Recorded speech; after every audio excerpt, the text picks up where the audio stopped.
Hello guys, it is me. I haven't made a video in 5 years because honestly I couldn't find the password to my YouTube accounts, but I just found the password and I've met so many of you who have benefited from the videos. So thank you for watching them. I'm happy that it helped you. Shout out to Anthony, shout out to Paige, shout out to all my other friends who've seen the videos.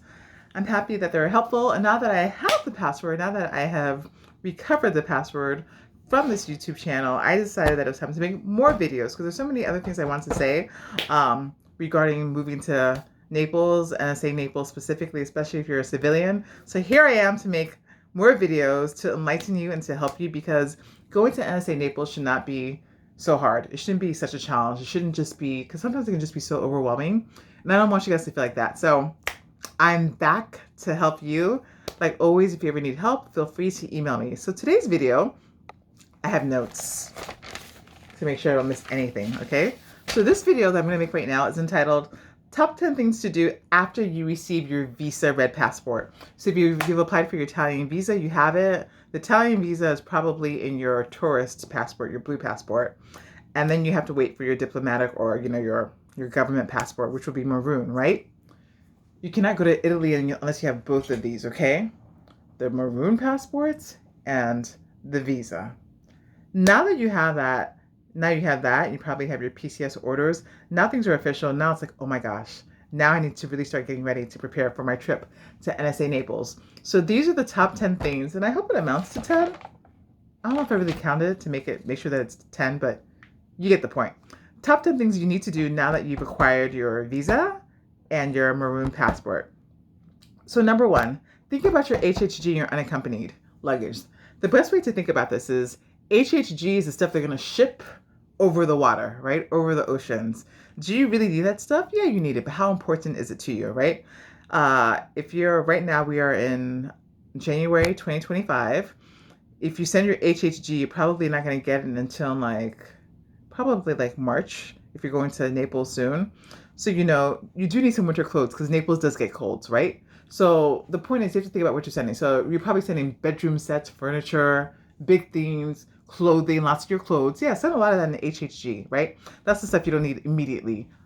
Um, Unaccompanied is the stuff you'll get very soon. You'll arrive in Naples and maybe get it, I don't know, maybe 3 weeks. So unaccompanied is the stuff you need, like when you get to Naples, you're like, yeah, I'm going to need that. Yeah, I'm going to need that coat. Yeah, I'm going to need that hair dryer. Yeah, the things like you don't want to do without. That's what your unaccompanied is, right?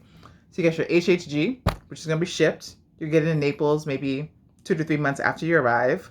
And the unaccompanied is the stuff like you want to have now. Me, when I packed my unaccompanied, I just had a lot of clothes, basically.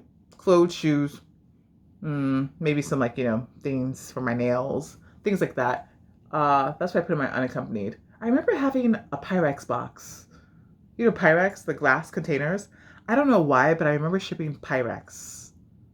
Why? I don't know. But that was in my unaccompanied. Okay, so that is that. Okay, that's important, HEG.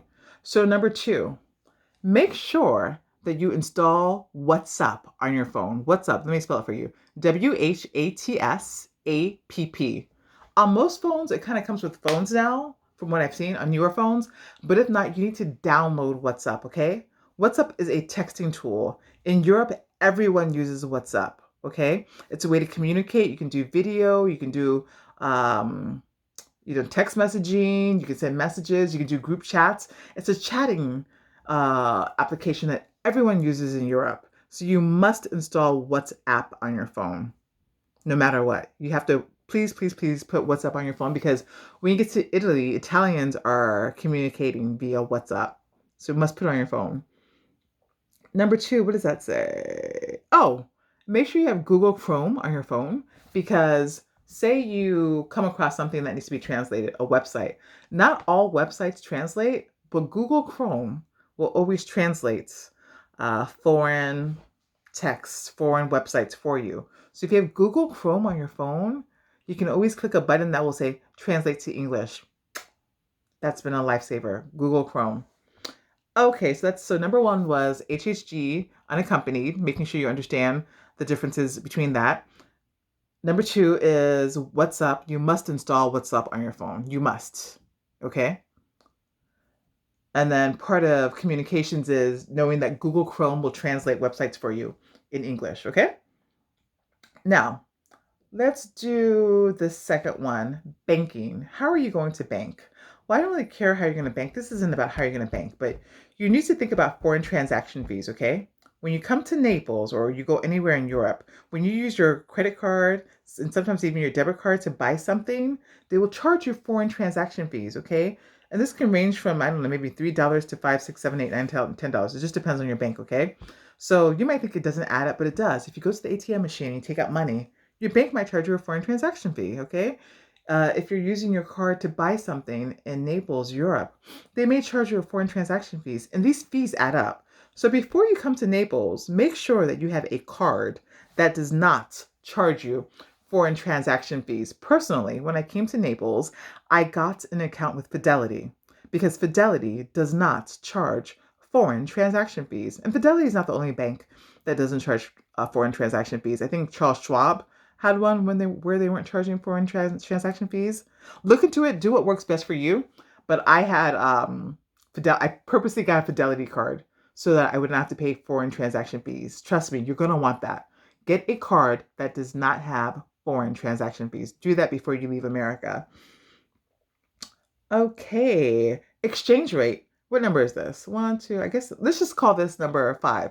Number 1 was HHG and unaccompanied. Number 2 was WhatsApp. Number 3 was Google Chrome. Knowing about that. Number 4 is banking. Number 5 is exchange rates. You must know that unlike other countries, the exchange rate, Italy uses the euro. It's euro, although we say euro. They use the euro. Okay. The arrow is not consistent. It changes. One day it can be 0.98, the next day it might be 0.97, the next day it might be 0.96. So you have to know this because the dollar will not always have the same value. Okay? It's very rare that the dollar and the euro are one for one. Okay, very rare. And so because there are times when the dollar is not one to one, many times for the majority it's not one to one. There's times when your dollar will be very heavy in terms of its purchasing power, and there's times when your dollar is basically a bit worthless because the euro is heavy. So you must always be aware of the exchange rate, especially in Italy, because it's not going to be consistent. And this is going to determine your purchasing power and how much you can buy with your dollar. Okay. Now, one, two, I should have numbered these. 1, 2, 3, 4. That was what, number 5? Okay. Number 6. Let's talk about phones in general. Let me just number this so it'll be easy for you guys because I'm making this video in real time. I'm not going to edit this video. Okay? Okay. So let's talk about phone numbers. It's very important for you to realize that you cannot call 1-800 numbers from Italy. You can't. Why is this important? Because when I came to Naples, I was trying to call my bank, okay? Bank of America. They have a 1-800 number, 1-800-432-1000 if you want to check your account. I couldn't call them from Italy. I was like, what? You can't call 1-800 numbers from Italy. Okay, so this means Bank of America, they have an international number. In case you can't dial 1-800, which you can't from Italy, they have a international number where the number is like 1324 something something something. So this is what I needed to dial to check my Bank of America account on the phone because sometimes I just don't feel like using the computer, okay? So be aware that most banks have an international phone number. Make sure you know your bank's international phone number because you're going to need it when you get to Naples because the phones can't call 1-800 numbers. Also, make sure you're aware of which phone is tied to your USA Jobs account. When you apply for government jobs, you use USA Jobs, right? They send you a code. If you decide, oh, I'm going to Naples, I don't need this US number, I'm going to get rid of it. Okay, fine, but guess what? Your USA Jobs is connected to that phone number. So when you're sitting in Naples looking to maybe apply for a job, and they're like, okay, we're going to send the code to your number, you don't have that number, and you will not be able to access your USA Jobs. So make sure you know exactly what you're doing with your American phone number because many things are tied to it. A lot of people, what they end up doing is they do this thing called Google porting to Google, where you can port your number to Google. And then that way you're allowed to keep your number. I never did this. I wish I had, though. That's one regret. I should have kept my phone number, but I didn't. And it's caused me lots of problems. So really think about what are you going to do with your phone number? Are you going to do the Google port? What are you going to do? Okay. So the way I call 1-800 numbers while living in Naples is I use Skype. Skype can call 1-800 numbers when you're living in Naples. So that's what I do. When I have to dial a 1-800 number, I go onto Skype and I dial a 1-800 number via my computer. And that's how I dial 1-800 numbers from Naples. So it's very important to think about what are you going to do with your number, your US number? How will you get codes that you're getting now, especially like USA Jobs? Sometimes even the banks, they want to send you codes when you're doing transactions. They send it to your US number. What are you going to do when you move to Naples if you don't have that phone number? Okay? Like, let me tell you a story, okay? I didn't keep my US phone number, which I wish I had. So now, when I buy something, maybe a plane ticket or whatever, uh, and the thing is, you never know when they're going to ask you for the code, especially Bank of America. So maybe I'll buy like a plane ticket to Switzerland, and I'm on the website buying the plane ticket. And then all of a sudden, it'll say, we need to verify that it's you. We're going to send this code to this number. Well, guess what? I don't have that phone number. So I have to put my friend's phone number into my Bank of America system. My friend lives in America. I'm in Naples. So sometimes I'm doing these transactions like maybe 1 a.m. Naples time, or maybe I'm doing it like 7 a.m. Naples times, which means it's like 1 a.m. US time. So the person is asleep. So I have to call them and say, hey, can you please wake up? Bank of America just sent you a code. That code is for me. I need that code so that I can finish my transaction because I don't have a US number. So therefore, I can't get my Bank of America code. You see what a hassle this is? So figure out what you're going to do with your US number because of banking, the banking codes, USA Jobs, and also when banks need different types of verifications from you in order to finish the transactions. It's really important. Think about your phone number well. Like I said, a lot of people do this thing where you can port your number via Google. I didn't do it, so I don't know how to advise you to do it, but a lot of people do that. So think about that very well. So that's number 6. Number 7, bring cash because sometimes the ATM machines run out of money. Yeah, they do. If you're working at NSA Naples, probably Cappuccino or support site, um, there are different ATM machines there. NSA support site has a Navy Federal ATM machine. NSA Naples Cappuccino next to the airport has 2 community bank ATM machines. And they also have a Navy Federal ATM machine, and they also have a Banco de Napoli ATM machine. So that means that there are 1, 2, 3. There are 4 ATM machines there. And the community bank ATM machine dispenses dollars and euros. The Banco de Napoli machine, I believe, only dispenses euros. Navy Federal, I know for sure that it dispenses dollars, but I don't know if it dispenses euros. I never tried to get euros from that machine, so I'm not sure. But the community bank ATM machine dispenses dollars and euros, but sometimes they run out of cash. So if you're coming to Naples, just bring dollars on you, okay? Just so you have it, so you don't have to go through the hassle. Bring cash on you because you never know when you're going to need cash. Okay, so let's go number 8, medicines. I don't really have medicines, but it's very important for you to realize that getting medicine in Italy is very, very cheap, probably cheaper than what you're paying in America, okay? If you guys need a pharmacist number, I know a great pharmacist because she's my friend. She's great. She speaks English. Because in Naples, sometimes it's just hard finding people who speak English. Why? I don't know. But based on where you are in Naples, not everyone speaks English. I mean, they're their country. Why should they speak English? They're speaking Italian, they're speaking Neapolitan. So, but I'm letting you know that sometimes it's hard to find people who can speak English in Naples. And if you have a medical emergency and need to speak to a pharmacist, it might be hard finding a pharmacist who can speak the English that you understand. Be aware, okay? Especially if you're not using the pharmacy at the base and you're living out in town. So that's all saying. Many medicines are way cheaper in Italy. So if you are on medication, bring the bottle, bring maybe a copy of the prescription, because you can just go to your local pharmacy and get that medication. It's probably going to be half price or even a quarter of the price. I believe some people fill their prescriptions at the base. Like I said, I'm not on medicine, so I don't know how this works, but I think that's what they do. They fill it at the base, or maybe they get it through the mail. But again, lots of medicines are at the local pharmacies. So that's important. So bring that. And there are also some drugs that aren't allowed in Italy. I have a friend, I'm pretty sure she said she has adult ADHD. I think that's what she said.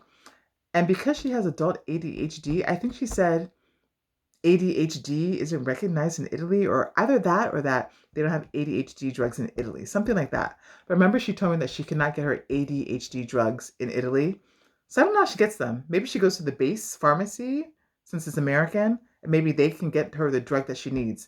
But just be aware that not all drugs are allowed or even in Italy. So, yes, many of the drugs are cheaper, but some drugs just aren't even allowed in Italy. Okay, so be aware of that. Um, that's important for you to know what you can and cannot get. Also, if you're coming to Italy, bring aspirin, like whether it's like Tylenol, things like that, because that's different here in Italy. If you're somebody who needs a lot of aspirin, ibuprofen, things like that, bring it with you, ship it, because medicine is different in Italy in terms of the types of painkillers that they have readily available on the Italian market. So that's number 8. I said I was going to do top 10, but I don't see 10. I only see 9. Okay. We're going to change this to top 9 things you need to know. Okay. Lastly, mailbox. If you're coming to Naples as a civilian, NSA Naples, Cappuccino, you're a civilian, you will be given a mailbox. Okay. Now, you're going to be given an address. Your address is going to be PSC something, something, something, something. The city will be FPO. The country will be AE. That stands for something like American Europe. And the zip code, it depends on where you get your box. If your box is going to be at NSA Naples support site, your zip code will be 09618. But things may change, sometimes zip codes change, but that's what it was as of a few weeks ago, okay? So now, before you come to Naples, if you have a good sponsor, call your sponsor and tell them that you want a mailbox, okay? Your sponsor can go and get a mailbox for you, okay? Now, why am I saying you should get a mailbox before you come to Naples? Because once a sponsor goes to the mailbox and gets the mailbox for you, guess what? Now you have a mailing address. Guess what? Now you can start mailing stuff from America to your box in Italy. And when you get there, it'll be there. So either get your sponsor's address and start mailing stuff to them so you know it'll be there. Maybe there's just stuff you want to mail, right? Start mailing it to your sponsor, or tell your sponsor you want your own P.O. box. You want to know what yours will be, and they will go to the post office and set it up for you, and then you have an address. And then by the time you come to Naples, you'll have all these packages waiting for you, okay? It's very easy to do. I think from what I remember, I think the sponsor will need a copy of your PCS orders, and they might also need an email address to figure out. It doesn't have to be a work email address, but in case the post office has to email you, what email do you want them to use? Me, I use a personal email. Whenever I get a package at NSA Naples, they email me on my personal Gmail. I'm like, oh, I have a package. So those are the 2 things I believe you're going to have to give to your sponsor: a copy of your PCS orders and give them an email you want to use for when the post office has to send you packages, okay? That'll make your life easy because then you can just start mailing stuff to you. Although, like I said earlier, although you're living in NSA Naples, it's a U.S. post office. So you can order things from Amazon. You can order things from your favorite shops, things like that. It might take a little bit longer, but not that much longer. I mean, I order from Amazon, not that often, but I mean, when I do, I always get my packages within 2 weeks. So that's nice that you're living in Naples, but you don't have to go through the Italian post office system. You just go through the U.S. post office. It is a U.S. post office at Naples, so you have a U.S. post office, and that makes everything great. You can order everything you need. If you end up living on base, you can also have an Italian address. I've sent things to my Italian address twice. First time I got it, great. I had ordered something, I think, via Amazon. The second time I was trying to send something to myself via my landlord, but using my address. And when the package arrived in Italy, they wanted him to pay a customs fee, some type of fee, which didn't make sense to me because I already paid the fees in America. But when it got to Italy, the Italian government wanted my landlord to pay an extra $50. But what I had sent was only worth $20. So I told him, I was like, don't pay it. Just don't pay the fee. And so they ended up sending what I had sent him, the family, back to America. Fine. The next time I visited America, I got that package, put it in my suitcase, and then brought it back to Italy. I mean, it was something simple like a book or something, or like a drawing. It's something very, very simple I bought from the store. But, the Italian government wanted him to pay extra for it. And it was a very simple thing. So that's what I ended up doing. So those are the top 9 things you need to know if you have just received your maroon passport and your visa. Okay? Any questions? Email me down below.